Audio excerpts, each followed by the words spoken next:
Welcome, everyone, to the commencement ceremony for the Occupational Therapy Doctorate class of 2026.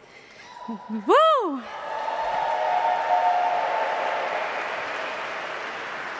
We are so happy you are all here with us, and we know there might have been a little bit of traffic this morning getting into town.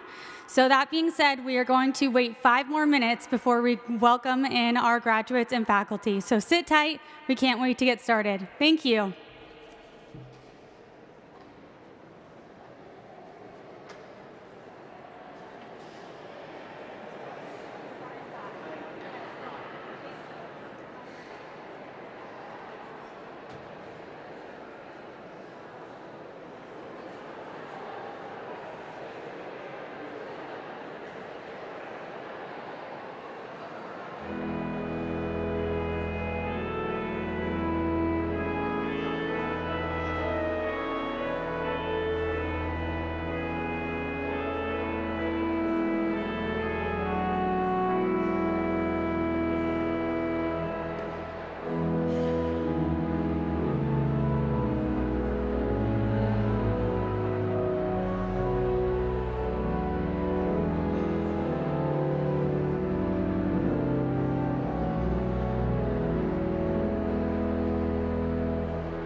Please rise as you are able for the Duke Occupational Therapy Doctorate Program's faculty in the class of 2026.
Good morning, everyone. Please be seated.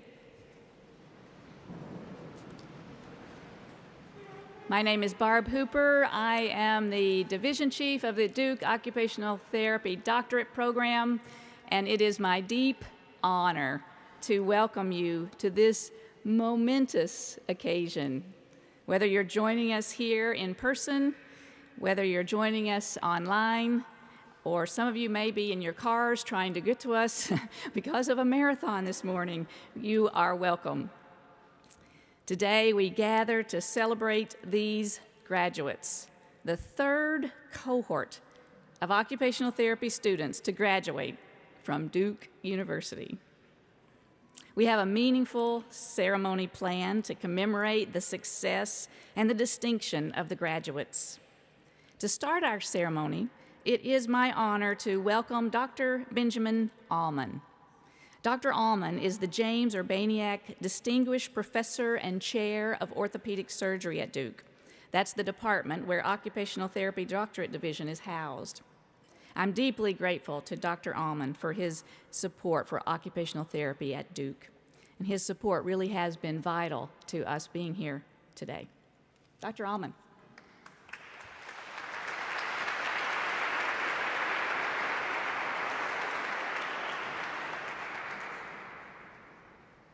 So welcome, everybody. You may be wondering why you have an orthopedic surgeon speaking to you today. You more likely also may be wondering, what is occupational therapy doing in an orthopedic surgical department? And even more so, why would it be that an orthopedic surgical department started Duke's Occupational Therapy doctoral program? So I'm a pediatric orthopedist. I take care of children who have all sorts of musculoskeletal and neurologic disorders, things like muscular dystrophy, cerebral palsy, and other conditions like that that really interfere with their ability to participate in their activities of their daily living, their occupations. And I can tell you without a doubt that the work of the occupational therapist on those children does more than anything that an orthopedic surgeon does. I think that's important. I want all the graduates to always remember that, because sometimes people think about a hierarchy in medicine. When you talk about the medical model of care, a hierarchy in medicine, but caring for people is really a team sport, and everything that people do makes a really important and incredible difference in their lives. And remember that in the future, if you ever have a less than cordial interaction with a physician, just remember the importance of what you do and how much of a role you play for all the people that we care for. My wife always reminds me to tell people that, as far as she's concerned, the therapists who have helped her over the years have done much more for her than any orthopedic surgeon. I'm not sure if she includes me in that group, but she also really also wanted me to convey these thoughts to you as well. Now, I have a question for you. Is this a commencement or is it a graduation? So sometimes people use those words interchangeably. I'd argue it's a graduation and not a commencement. The word graduation comes from a Latin root of the word gradus, which means step. A step along your way in life. Same thing, you ever know graduated cylinder from like chemistry? It's the same root. Commencement comes from a Latin root that means start. So for sure, it's a start of your careers, but this is more importantly just a step along in your lives. And always remember what you've learned here and in the past as you think about your future careers. It's an important step not only for the graduates, it's an important step for their parents, their families, their loved ones, their friends, and others who have supported them over the years, because this is not just like caring for patients is a team endeavor. Producing an occupational therapist or someone graduates from Duke's Occupational Therapy doctoral program is a team endeavor. And it's also a really critical step for your teachers who really put their time and effort into getting you to this point.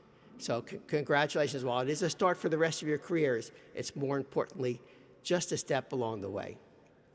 Now, one thing I can tell you for sure about life is that it's always changing. Things are always happening. Curveballs hit you all the time, like the marathon being in traffic this morning. So you have gone through a lot of changes during your education. You had a pandemic. You went to a relatively new occupational therapy program, took a chance on that.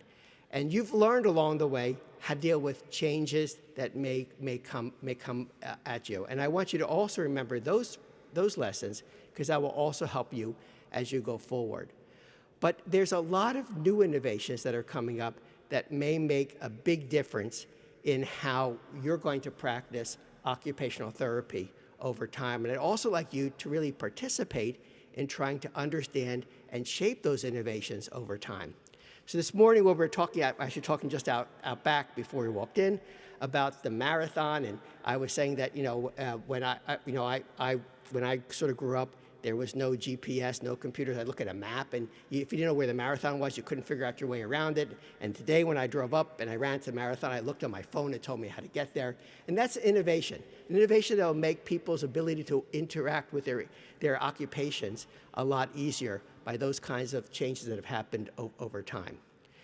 Some of you may know that this year is the 250th anniversary of the United States. How many of you here remember the bicentennial? I know the students aren't old enough. I am. I remember the bicentennial. So I will tell you something, that as you think about innovation, the innovation is not only here, but the innovation is international. The United States, our country, was built on innovations and changes and things that have really built us to where we are today. But there's been a shift in the world. Back in the bicentennial, a third of all patents given in the world were given to innovators and inventions in the United States. Today, it's under 15%. It's not necessarily that we're not being innovative, but innovation is happening throughout the world. So as you think about innovations that are going to come up in the future, innovations in technology, innovations in computer science, the use of AI, innovations in tools that might help the people we take care of to really be better in their occupations over time and everything they want to do. Really, I would encourage you to think about innovation and think broadly about them for no matter where they are, and to be able to build that and to put that into your practice, because that will make you better occupational therapists, and it will give you a better outcome for all of the individuals you're going to treat over time. So congratulations to the graduates, and also congratulations to their teachers, families, significant others, their friends and loved ones and others who really helped them get to this point. Congratulations.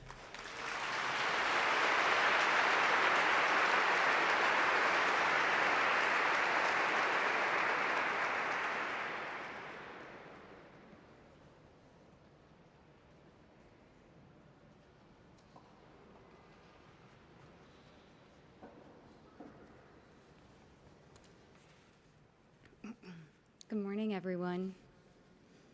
First, I'd like to thank Dr. Allman for that beautiful speech and for his contributions to the profession.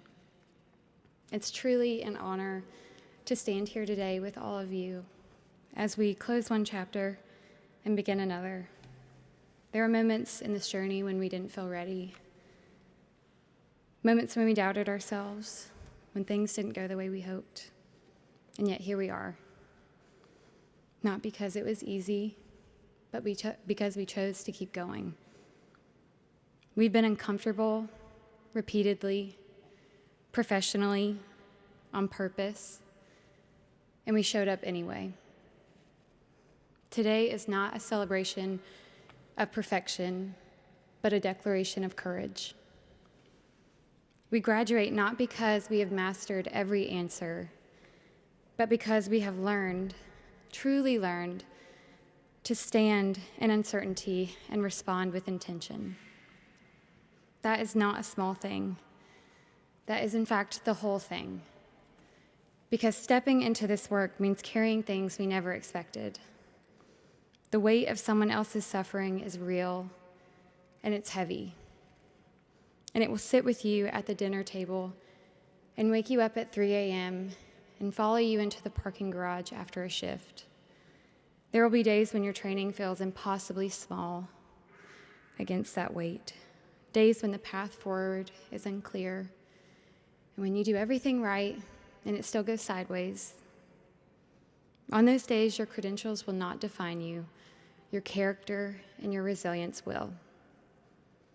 Resilience, it's often misunderstood as being unshakable, never faltering, but real resilience is quieter than that.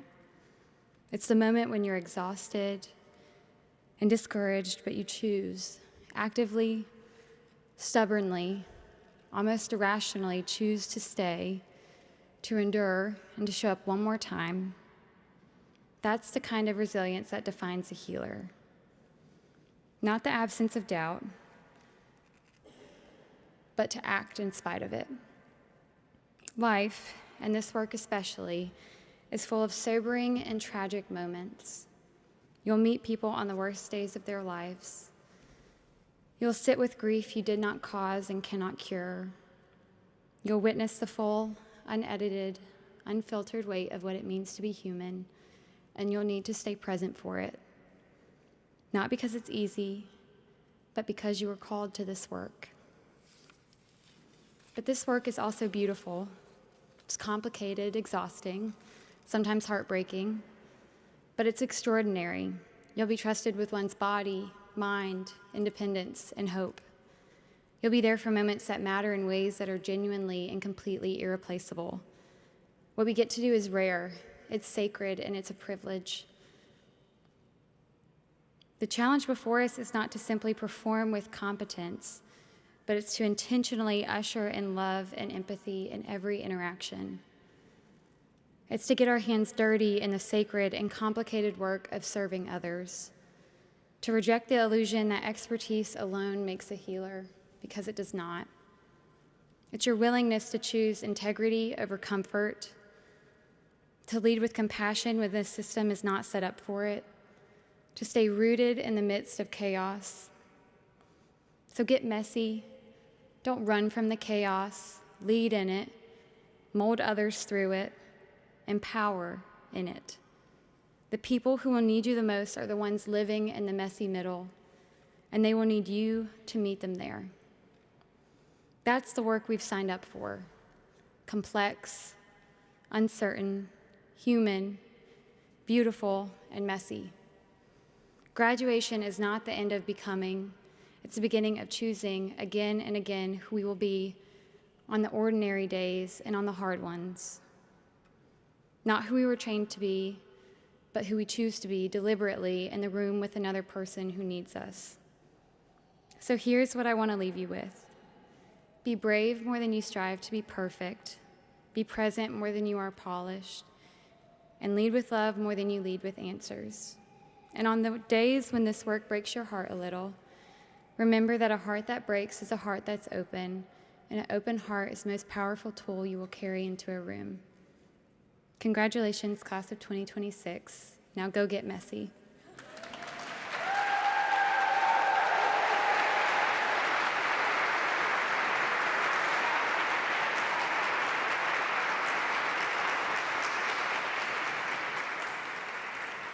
Now, if you would please welcome me in joining my dear friend and colleague, Dr. Emma Place.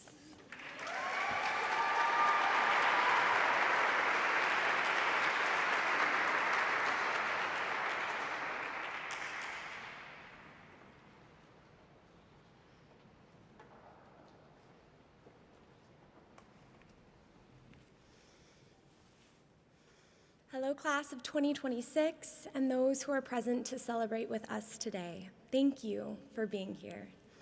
I'd like to begin with a quote by Ellen Hooper, who reflects on a well-lived life. She states, "I slept and I dreamed that life was joy. I woke and I found that life was service. I acted, and behold, service was joy." Our entry into this occupational therapy program was linked to a calling to service.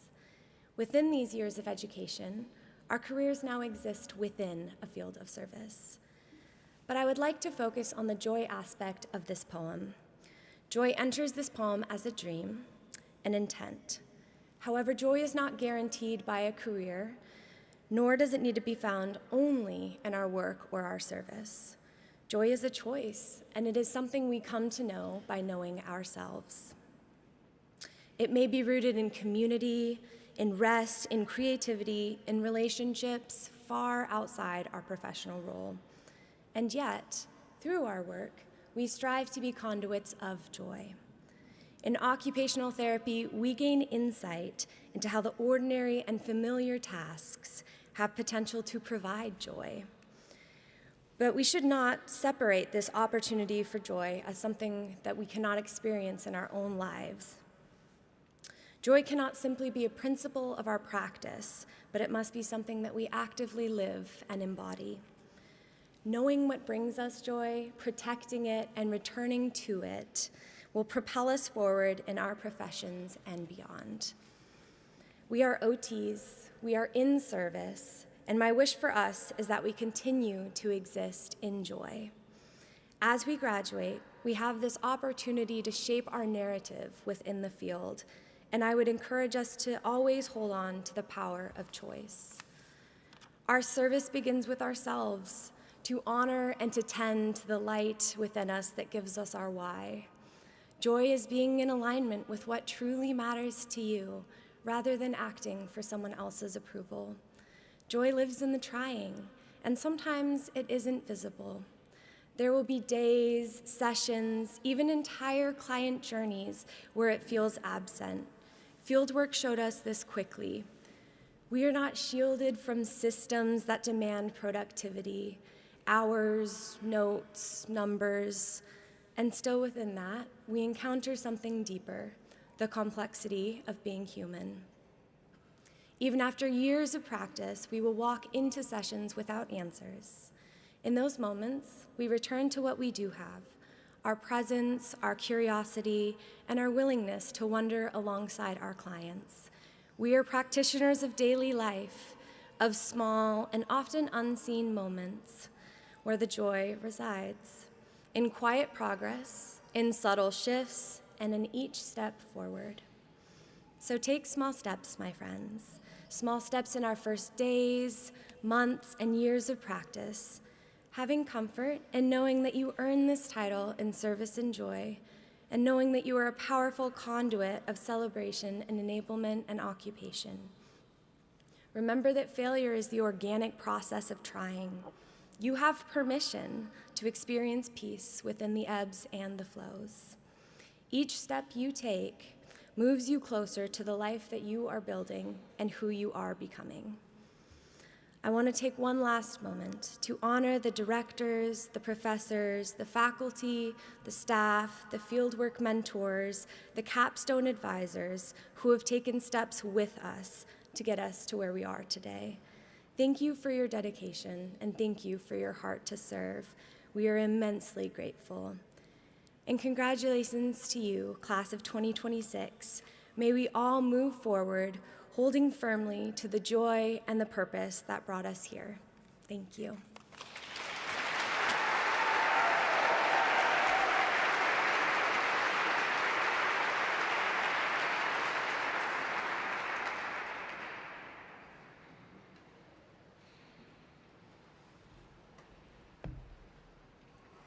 Thank you, Dr. Allman, Jessica, Emma.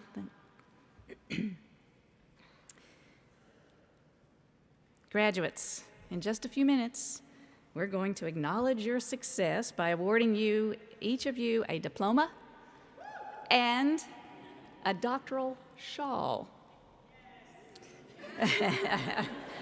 Why you came here today, right? No.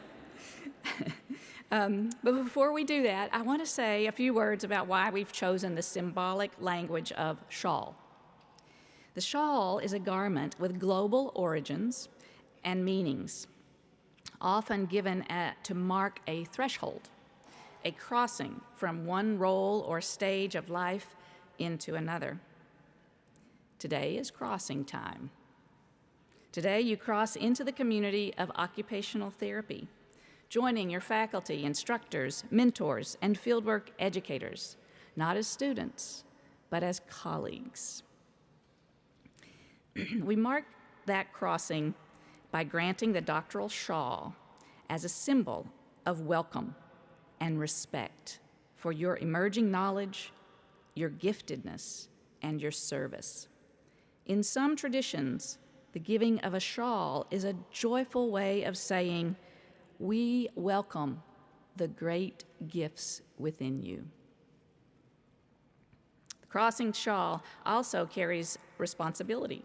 It says, I now take on responsibility for weaving occupational therapy into systems, into communities, into lives, in ways that live up to the profession's ideals and potential. So let the shawl remind you that you now embody the knowledge, the skills, perspectives, and insights that define the distinct value you carry into the world as occupational therapists. So at this time, I'd like to invite my colleagues, Professor Lattimore, Dr. Gassaminia, and Dr. Balliard to come and share it with me in giving you the diploma and the shawl.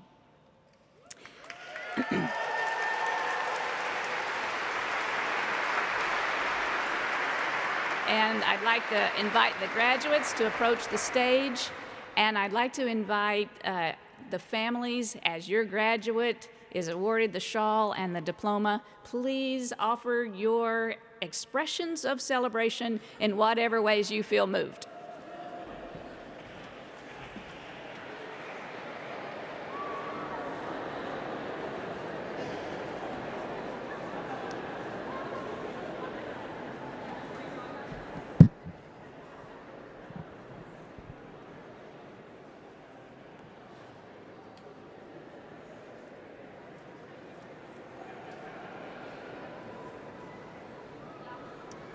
Okay. Dr. Lillian Rain Albritton.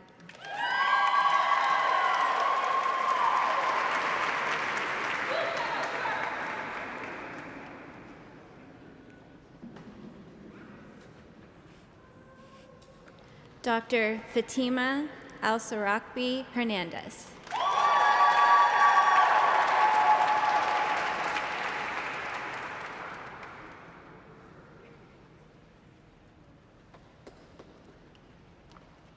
Dr. Hannah Michelle Bailey.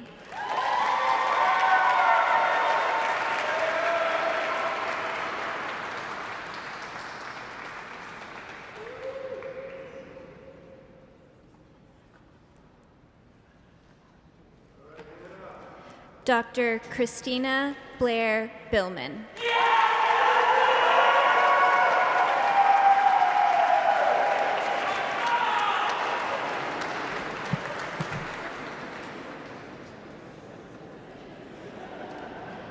Dr. Ariana Tabitha Adrea Bullard.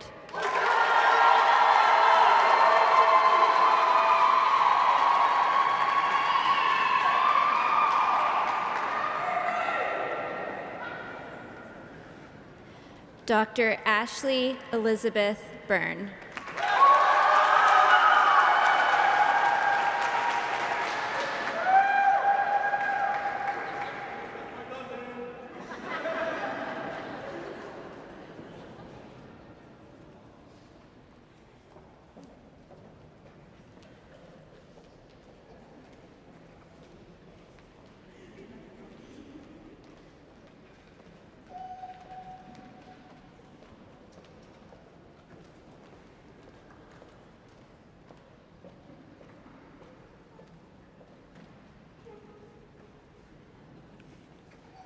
Dr. Emma Hope Carmichael.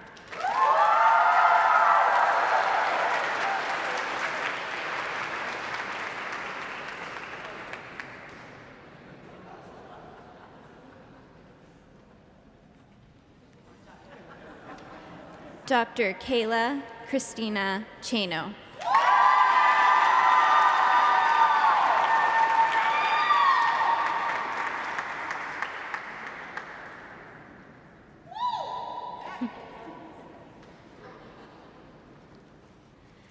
Dr. Taylor Grace Cox.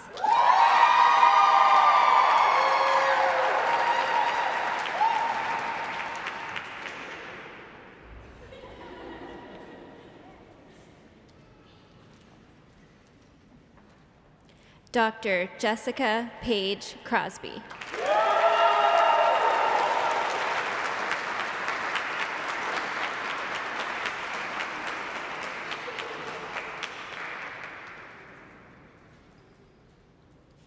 Dr. Megan Elizabeth Davis.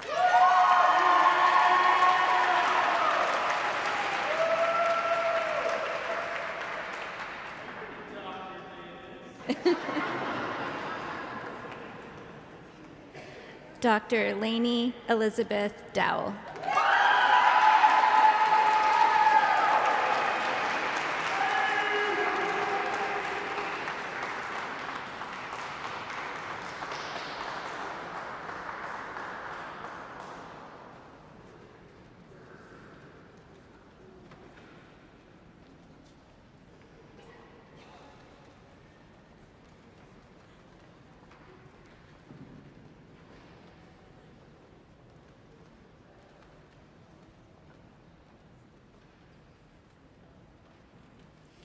Dr. Danielle Anastasia Drace.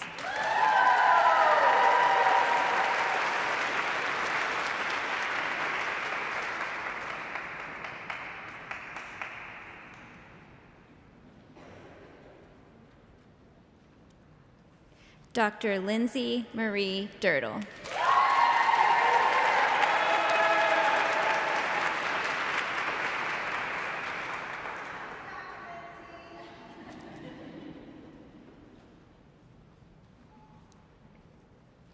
Dr. Astrid Antonia Giblin.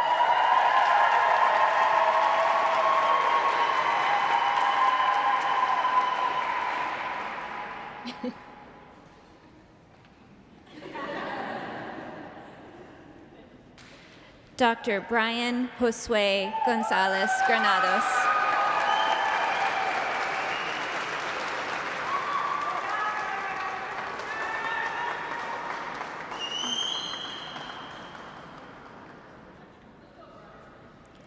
Dr. Miley Michelle Graham.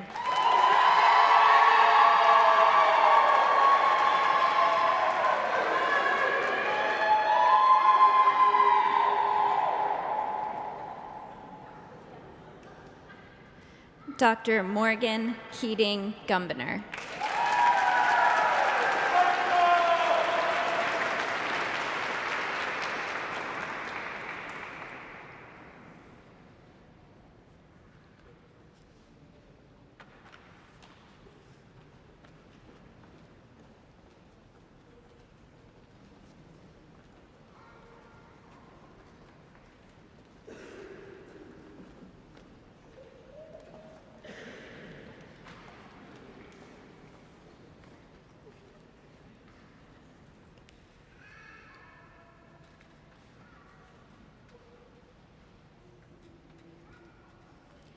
Dr. Rachel Mavis Holm.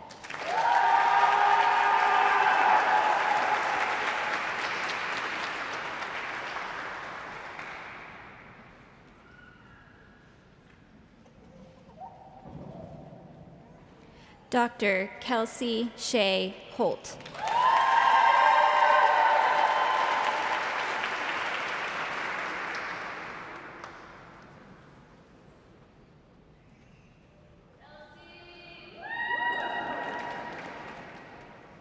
Dr. Sarah Ann Jacobs.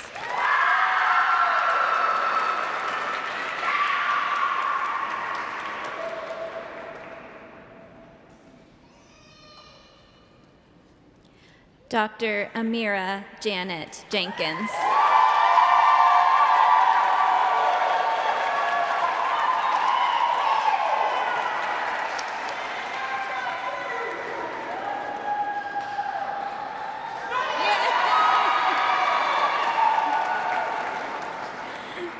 Dr. Annika Elizabeth Klein.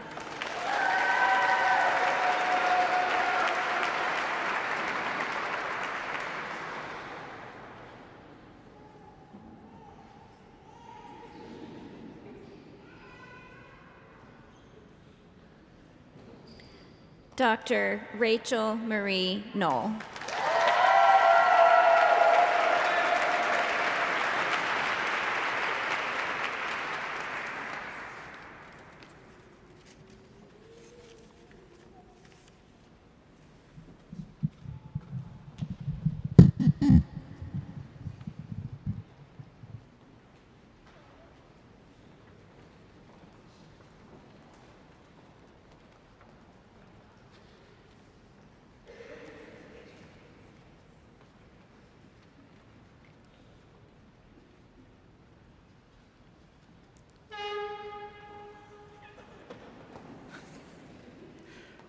Dr. Madeline Louise Kraus.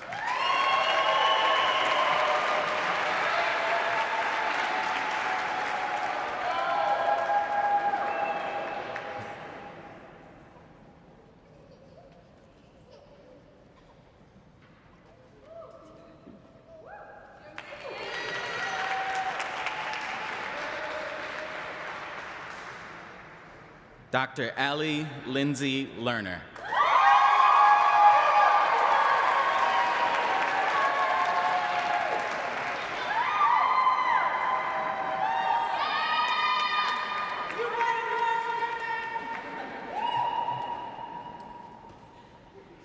Dr. Joshua Carl Lucas.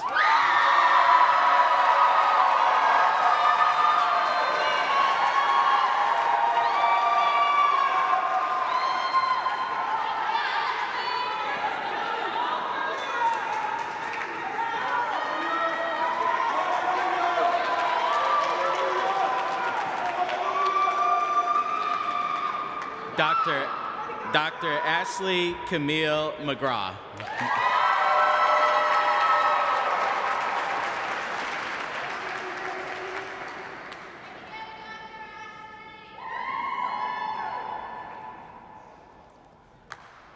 Dr. Daniela Renee Morales.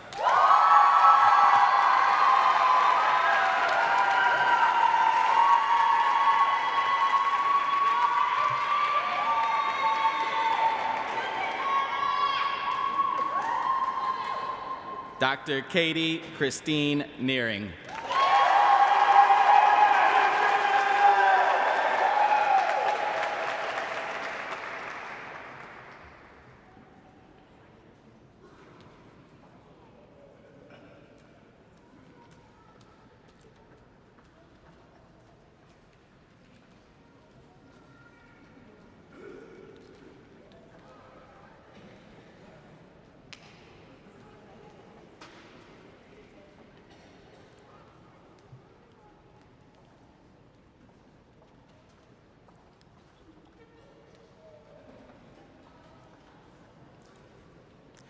Dr. Emma Myers Place.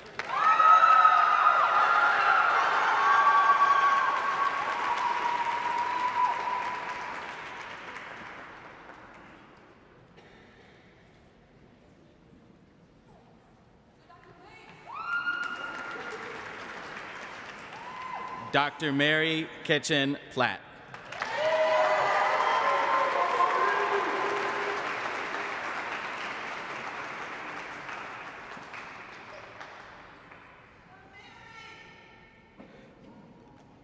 Dr. Alicia Liun Xiao.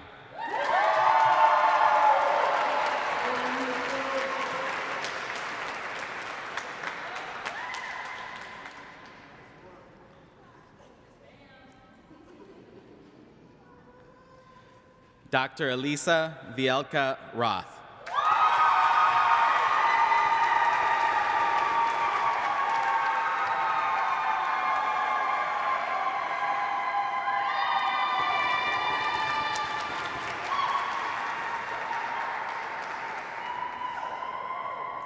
Dr. Kamisha St. Prue.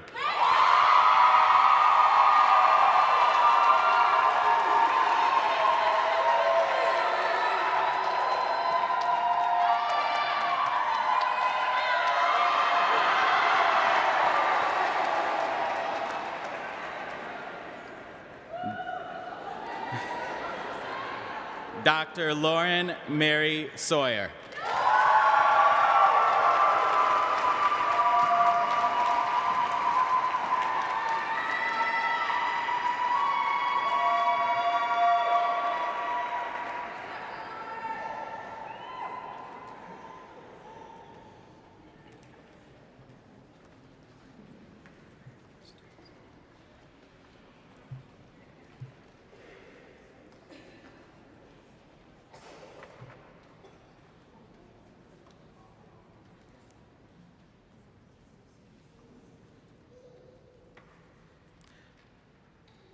Dr. Emily Faith Stokes.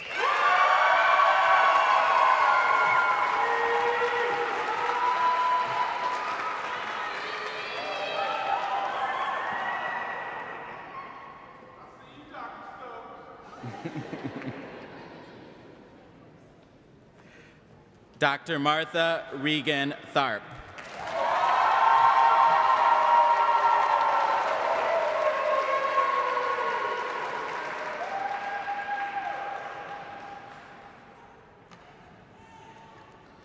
Dr. Maya Song Thompson.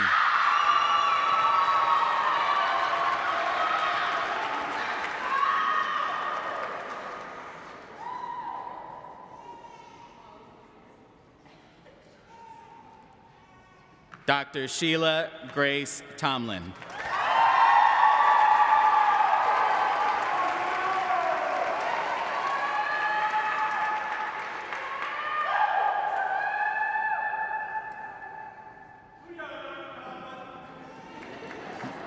Dr. Phoebe Wang.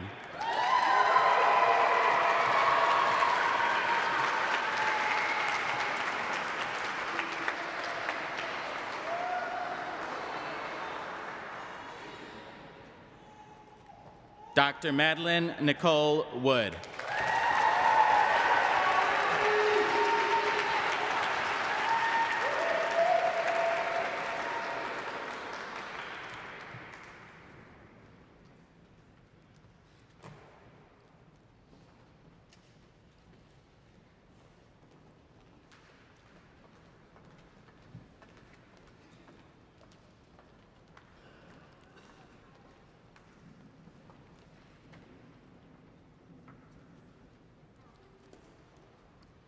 Congratulations, graduates.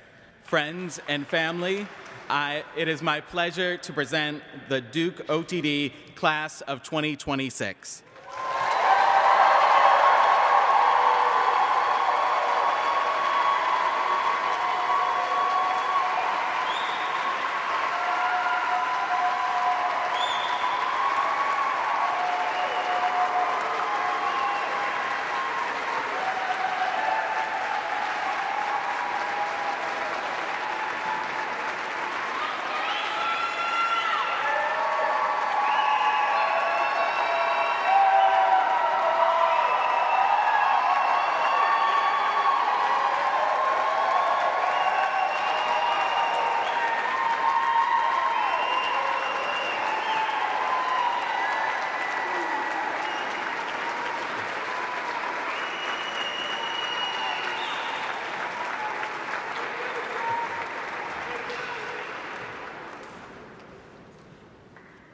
The class of 2026 has selected a faculty member to send both them and us out with words of wisdom and encouragement.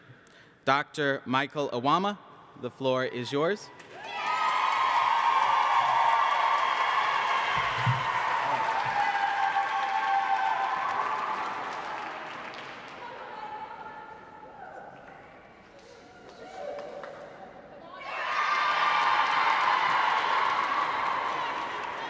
There's a story behind the white shoes, the Chuck Taylors. I'll try to weave that into my brief talk. Well, here we are, class of 2026. If you remember back, I told you in your first class that if you bear down and work hard, that soon you'll be in the iconic Duke Chapel, receiving your shawl and your diploma, Doctor of Occupational Therapy from the School of Medicine at Duke University. And it's very difficult for me to just come up here in front of the microphone and to give this address because all of our hearts are so full and we're just so incredibly proud of you. This is the day that we have all dreamed of, that we've worked hard for, that we've poured everything that we have, our experience, our knowledge, all of the effort, it goes to you in moments like this. So, standing here is just like old times, and I feel a little bit sad that this will be the last lecture for a while. So it will be brief, and hopefully it'll be meaningful to you.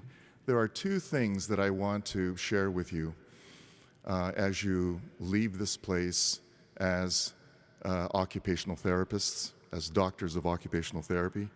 And that is, one, that we've also heard about, your magnificent calling. And the second is about the almighty power of love. Remember back to the first class that we had together, I believe that it was during your first week in the program. This course was about the history of occupational therapy and its development over the years, but It's a special class because we particularly take a critical view, understanding that historical records and accounts are socially constructed. And if you remember, in that class, I showed you a film, a 10-minute black and white film. The film was titled Stairway to Light. The Stairway to Light is a story about a French physician who was here in the late 1700s, not here at Duke, I'm sorry, here on Earth, in the late 1700s. And this physician's name was Philippe Pinel. Many of us, when we think about the origins of occupational therapy, we customarily go back to the Great War and its aftermath, and how reconstruction aids provided a very powerful and necessary care that we identify today as occupation. But where did those thoughts and those ideas that our founders, where did they get their values and what influenced them? It can be traced back to Philippe Pinel and a movement that he started that was called moral treatment. Back in his day, Dr. Pinel, the records show that describe him as a failed physician, a family doctor, and I beg to differ with that based on the incredible contributions that he's made to the world. Back then, he was appointed to be the head physician at one of the hospitals in Paris. This hospital, he discovered, was actually another word for, at the time, they referred to these institutions as insane asylums. Maybe perhaps we're much more familiar with mental health facility, mental health care facility, or psychiatry hospital. When he went to his workplace for the first time, he realized just what kind of a challenge he had ahead of him, because the ward consisted of what we would call a dungeon, a very dark place that you'd have to descend into on a staircase. The filth and the stench would stagger anybody coming into a facility like this. There were people there held in behind bars and in cages. They were shackled. They were robbed of their humanity. They were shunned by society. And at the time, many people believed that these people were demon-possessed. And so likewise, there was treatment that went accordingly. Purging, bloodletting, blistering. These are just some words that I don't even understand. But they were treated with cruelty. And so these people, without any fault of their own, found themselves being treated like this by society, marginalized, robbed of any semblance of belonging. Philippe Pinel came into this place and he exercised courage. He had something that was different, and I believe that what he had was a profound understanding and feeling of love. That love is not the typical romantic love. It is what I would describe as agape love, seeking to give, asking nothing in return. It took a lot of courage for him to step out and to begin the kind of treatment that seemed audacious at the time. He unshackled the, may I call them, patients. He freed them from their cages. He treated each and every one of them humanely, with dignity. He restored their daily routines, gave them a place back in society again, helped to regulate their waking and their sleep. They were wearing clean clothes, and they slept on clean linens. This sounds a lot like occupational therapy, doesn't it? Pinnell's patients, they benefited greatly. There was a decrease in erratic and violent behaviors. There were fewer deaths. He helped patients gain the strength to climb those very stairs to see the beautiful sky and the sun. Their dignity was restored. They felt better. They were given hope. They felt that justice was being done. Their suffering was being alleviated. So Dr. Pinnell not only helped people to climb that stairway to light, he was the stairway to light. Now, you were called to join the profession of occupational therapy. You listened to that little voice that was persistent, that you would hear from time to time, that you were drawn toward a profession in which you would devote yourself to helping and caring for others. This is how you found your way to Duke OTD, and we're so glad that you did.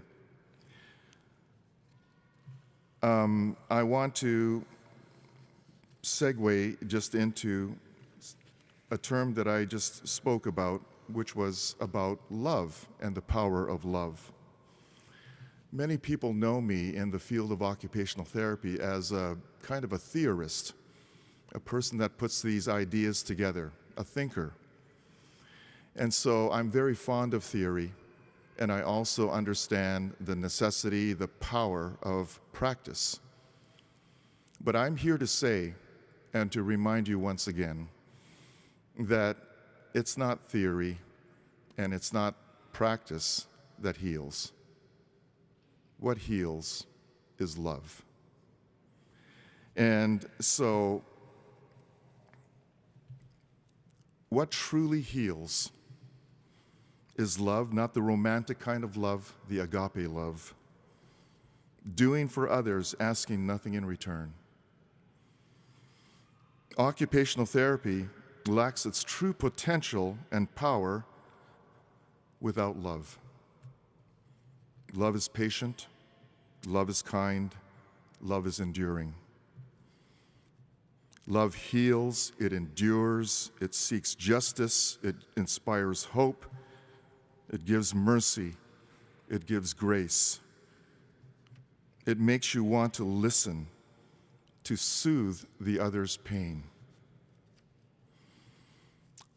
It is also written in the Christian holy texts that there is no greater love than to lay down your life for others. In Judaism, in the books of the law, it is written, to save one life is to save the world entire. As you go out into practice as doctors of occupational therapy, try it, practice it, and live it. And I guarantee you that you'll gather good karma, but more importantly, you'll experience a greater joy in life, and you'll understand the profound mystery of joy that comes when you give yourself in service to others. And so,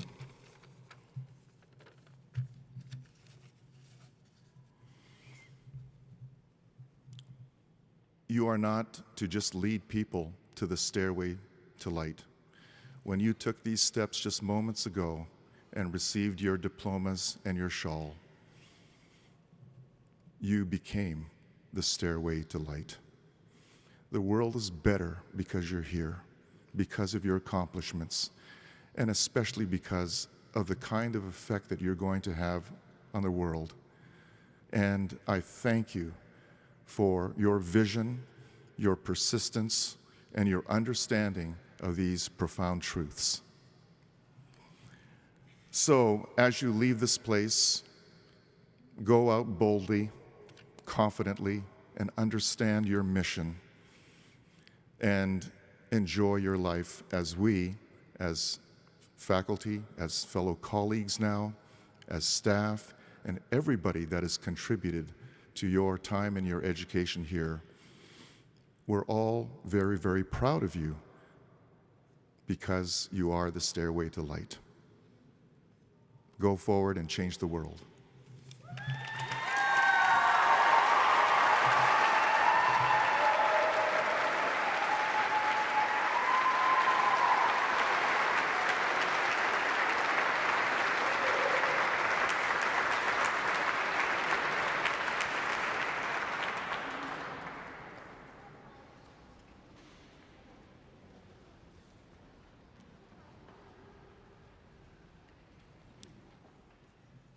Graduates, please stand and read with me the Duke Occupational Therapy Oath. You read this upon your arrival to the program, probably not understanding its meaning. You read it again at your commissioning with much greater understanding. And we read it again today, now with full understanding of the oath as the description of the therapist we hope are formed for service at Duke University. Read with me. Becoming an occupational therapist involves embodying the profession's philosophy, ethics, knowledge, and skills for the good of the people I will serve.